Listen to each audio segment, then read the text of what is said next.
আমার কাছে একটা নতুন জগৎ উন্মোচিত হয়েছে।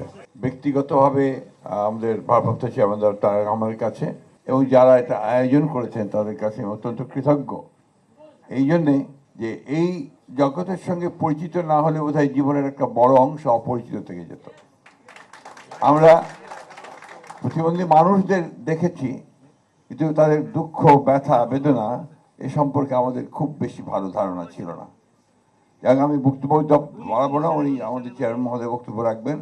আমি শুধু এটুকু বলতে চাই যে আমরা আপনাদের সহযাত্রী, আপনাদের সঙ্গে আমরা আছি এবং আমরা আপনাদের যে সমস্ত সমস্যাগুলোর কথা বললেন, আপনাদের সেগুলোকে চিহ্নিত করে ভবিষ্যতে আমরা সুযোগ পেলে অবশ্যই সেগুলো সমাধানের জন্য আমরা আপ্রাণ চেষ্টা করব। সেই সঙ্গে এইটুকু কথা আপনাদের বলতে পারি যে পলিটিক্যাল কমিটমেন্ট যেটা দরকার সেটা বিএনপির কাছ থেকে, আমাদের ভারপ্রাপ্ত চেয়ারম্যান মহোদয়ের কাছ থেকে আপনারা অবশ্যই করবেন। এবং আবারও আমি তাকে ধন্যবাদ দিতে চাই যে তিনি এই একটা ব্যতিক্রমী একটা অনুষ্ঠান আয়োজন করে আমাদেরকে নতুন একটা জগৎ উন্মোচিত করেছেন।